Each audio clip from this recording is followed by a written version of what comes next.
We are going to start off the Derm School series with an introductory lecture on what is dermatology. This is the outline of the lecture.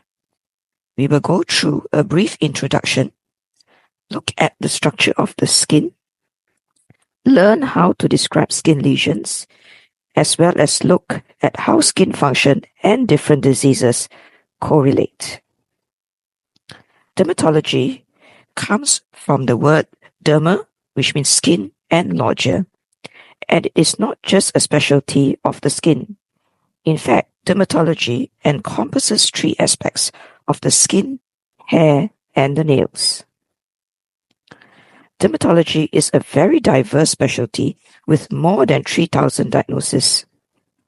And as I like to say it, there is always something for everyone, whether you like medical dermatology, cosmetic dermatology, or even dermatologic surgery. This is a quick revision of the structure of the skin. As we know, there are three main layers, which are the epidermis, dermis, and the hypodermis.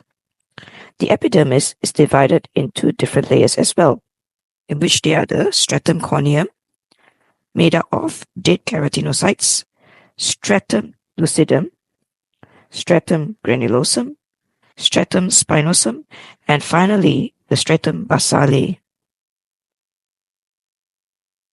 Now, how do you describe skin lesions?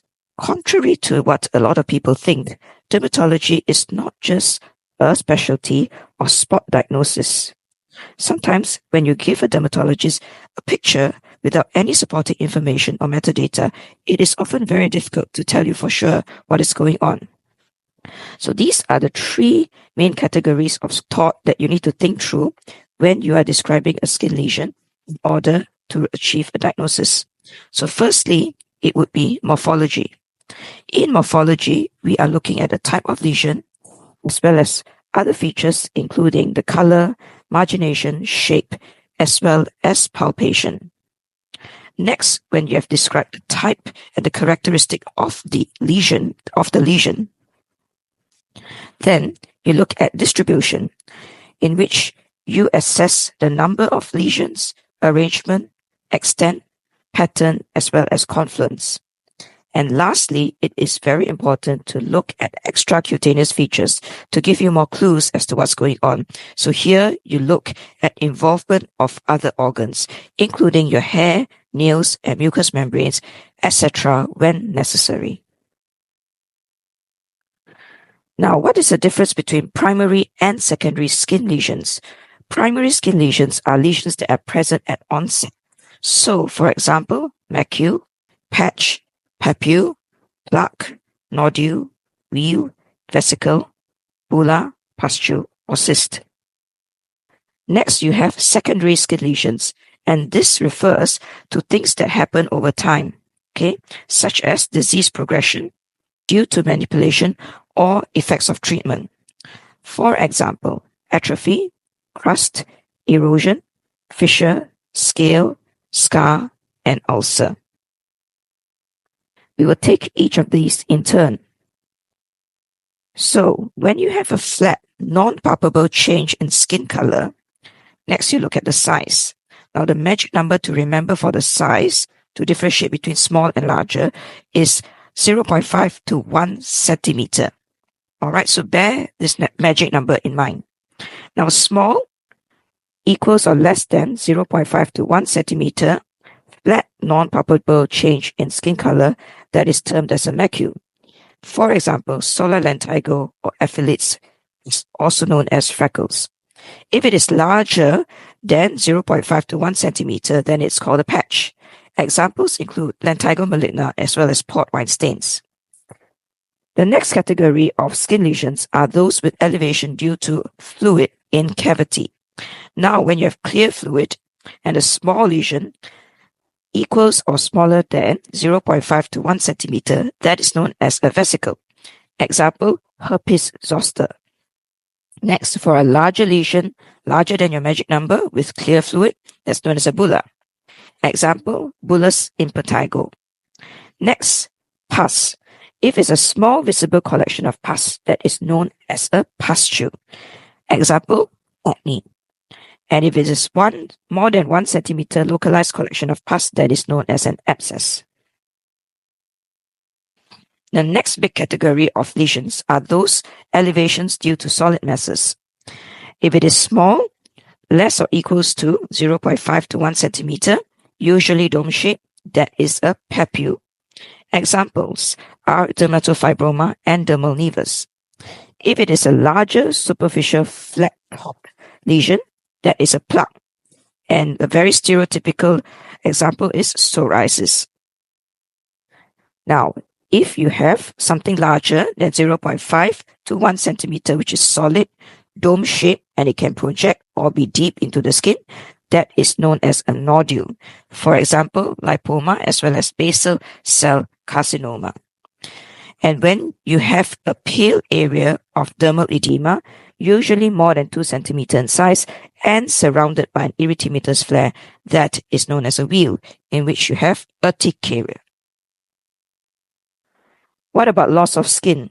So if it's something superficial, it is known as an erosion, and this is defined as a partial epidermal loss and it heals without scarring. With an ulcer, however, that's deeper and you get complete loss of epidermis as well as some dermis, and this may scar when it heals. A fissure is a linear crack, and atrophy refers to thinning of the epidermis and or the dermis. We now move on to describe surface changes. A scale is defined as white flaking of the superficial horny layer and indicates epidermal pathology. Crust refers to dried blood or tissue fluid, and an excoriation is a scratch mark, which is a sign of itching or pruritus. Lichenification is often seen in chronic eczema, and this term refers to thickening of the epidermis with exaggerated skin markings, which are bug-like, and this is usually due to repeated scratching or rubbing. Vascular changes, so referring to blood vessels. Telangiectasia refers to easily visible superficial blood vessels which blanch. A spider nevus is a single telangiectatic arteriole in the skin. Purpura, however, is non-blanching. Purpura refers to extravasation of the blood into the skin, measuring approximately 2 millimeters in diameter. Whereas petechiae refers to pinhead-sized areas of purpura. Ecchymosis is a bruise, and this means a purpura which is more than 2 millimeters in diameter, while erythema refers to blanching, reddening of the skin due to local vasodilatation. Next, we move on to cyst. A cyst is a cavity containing liquid or solid or semi-solid. This is a spherical or dome-shaped papule or nodule lined by epithelium with fibrous capsule. And a scar refers to fibrous tissue replacement of a tissue defect by a previous ulcer or wound. Further characterization of skin lesions. Looking at color. Various colors can be seen including pink, red, purple, white, tan, brown, black, blue, gray, and yellow. Color can be uniform or variegated. Margination, referring to the edge, is either well-defined or ill-defined. And various shapes that have been described include round, oval, polygonal, polycyclic, annular or ring-like, iris, serpiginous, as well as umbilicated. Talking about palpation, we look at the consistency, whether it is soft, firm, hard, fluctuant, or board-like. Next, deviation in temperature, whether it is hot or cold. You also assess mobility, tenderness, and estimate the depth, whether it could be dermal or subcutaneous. Look at the number of lesions. Is it single or multiple? And arrangement. Are the lesions grouped? Examples include herpetiform, arciform, annular, reticulated or net-like, linear, as well as serpiginous. Or are the lesions disseminated with scattered discrete lesions? We also assess confluence to see if the lesions join together. And then we look at the distribution. What is the extent? Is it localized? Is it isolated, localized, regional, generalized, or universal? And then assess the pattern. Is it symmetric? Does it only involve exposed areas, sites of pressure, intertriginous areas, follicular localization, random, or following dermatomes or Blaschko lines? Now we look at the skin function and diseases. First, skin functions as a permeability barrier. Tissue layer involved is the epidermis, and some associated diseases are atopic eczema, ectodermal dysplasias, ichthyosis, keratodermas, exfoliative dermatitis, as well as bullous diseases. Next, protection from pathogen, involving the epidermis and the dermis. Associated diseases include warts, eczema, cellulitis, leishmaniasis, HIV, tinea pedis, or corpus. Thermoregulation is contributed by epidermis, dermis, and hypodermis, and some associated diseases are ectodermal dysplasias, Raynaud's phenomenon, hyperthermia. Sensation, involving all three layers of the epidermis, dermis, and hypodermis. Diseases include diabetic neuropathy, leprosy, pruritus, and post-herpetic neuralgia. Ultraviolet protection, involving mostly the epidermis. Examples are xeroderma pigmentosum or oculocutaneous albinism. The skin also functions in wound repair or regeneration, and the tissue layers involved are the epidermis and the dermis. Some associated diseases are keloid, venous or stasis ulcer, as well as pyoderma gangrenosum. And physical appearance, which is very important to a lot of us. Layers involved are epidermis, dermis, and hypodermis. Examples of diseases are melasma, vitiligo, scleroderma, and lipodystrophy.